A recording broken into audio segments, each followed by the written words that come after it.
ابن عمر رضی اللہ عنہما قال کان رسول اللہ صلی اللہ علیہ وسلم یعتکف العشر الاواخر من رمضان۔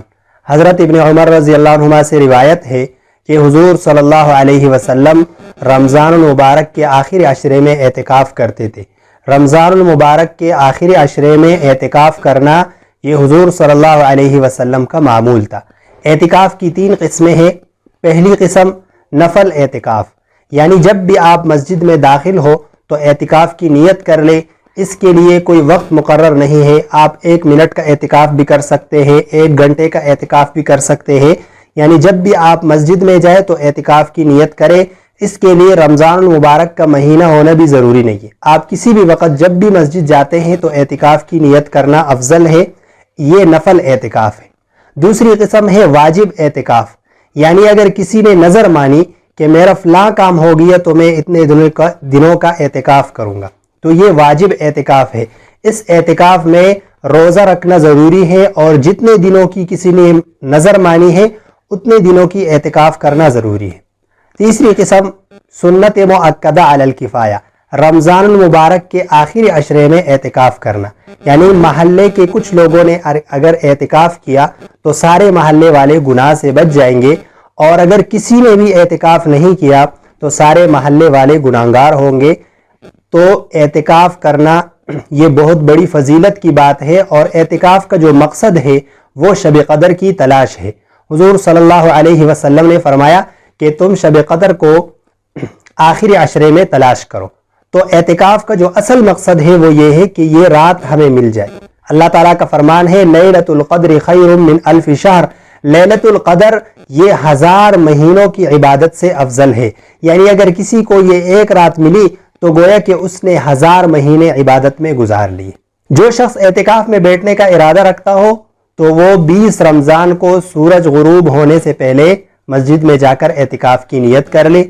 اعتکاف کے لیے یہ ضروری ہے کہ آدمی پاکی کے حالت میں ہو، ناپاکی کے حالت میں اعتکاف کی نیت کرنا یہ درست نہیں ہے۔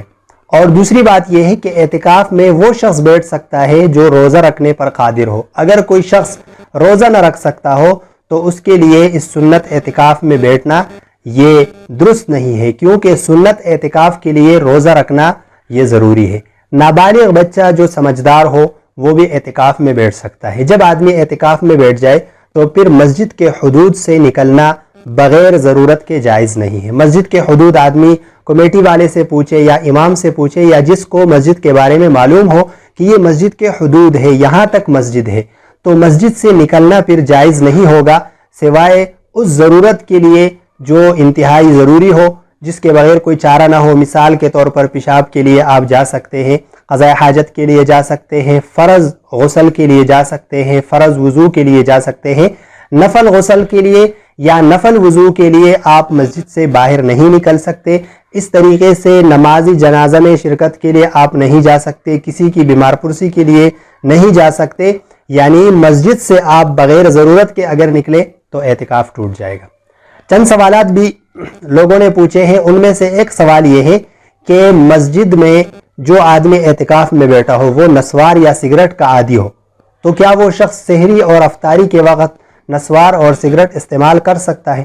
تو اس کا جواب یہ ہے کہ مسجد کے اندر نسوار اور سگریٹ استعمال کرنا یہ درست نہیں ہے، اور بہتر یہ ہے کہ آپ اس اعتکاف کے دنوں میں نسوار اور سگریٹ استعمال نہ کریں۔ لیکن اگر کسی کو بہت زیادہ ضرورت ہو اور وہ اس نشے کو چھوڑنے پر قادر نہ ہو، وہ اس نشے کو نہیں چھوڑ سکتا، تو اس کے لیے پھر یہ صورت ہو سکتی ہے جب وہ قضاء حاجت کے لیے جائے تو باتھ روم میں سگریٹ اور نسوار یہ استعمال کر سکتا ہے۔ نسوار اور سگریٹ پینے کے لیے وہ باہر نہیں نکل سکتا، لیکن اگر وہ قضاء حاجت کے لیے گیا ہو تو وہاں پر وہ نسوار اور سگریٹ استعمال کر سکتا ہے۔ ایک سوال یہ بھی پوچھا گیا ہے کہ کیا ہم مسجد کے چھت پر جا سکتے ہیں؟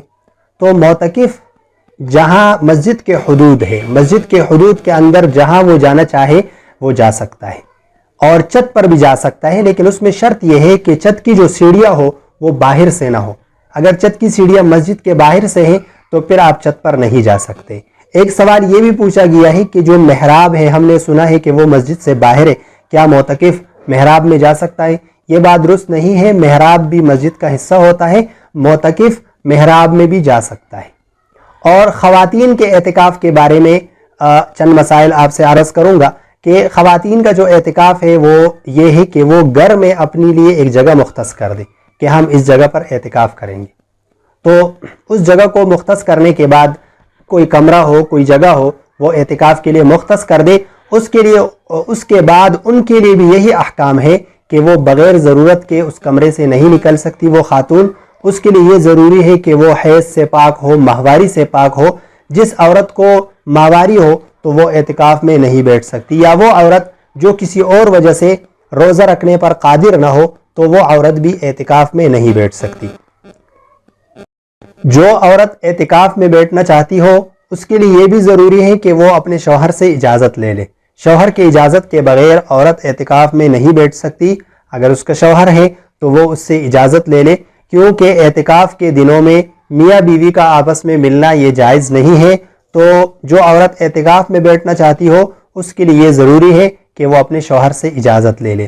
جس کمرے میں عورت اعتکاف میں بیٹھی ہے تو اس کمرے میں اس کے ساتھ کوئی اور بھی سو سکتا ہے۔ اگر اس نے وہ سارا کمرہ اعتکاف کے لیے مختص کر دیا ہے کہ میں یہاں پر اعتکاف کروں گی، تو کوئی بچہ یا بھائی یا کوئی بھی شخص اس کے ساتھ کمرے میں سو سکتا ہے۔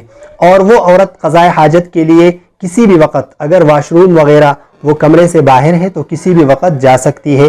بعض لوگوں کا خیال یہ ہوتا ہے کہ لوگوں سے چھپ کر وہ باتھ روم وغیرہ جائے، تو یہ بات ٹھیک نہیں ہے۔ وہ کسی بھی وقت جب اس کو ضرورت ہو تو وہ کسی بھی وقت واش روم جا سکتی ہے اور لوگوں کو دیکھ بھی سکتی ہے، ضرورت کے وقت جاتے وقت کوئی بات بھی کر سکتی ہے۔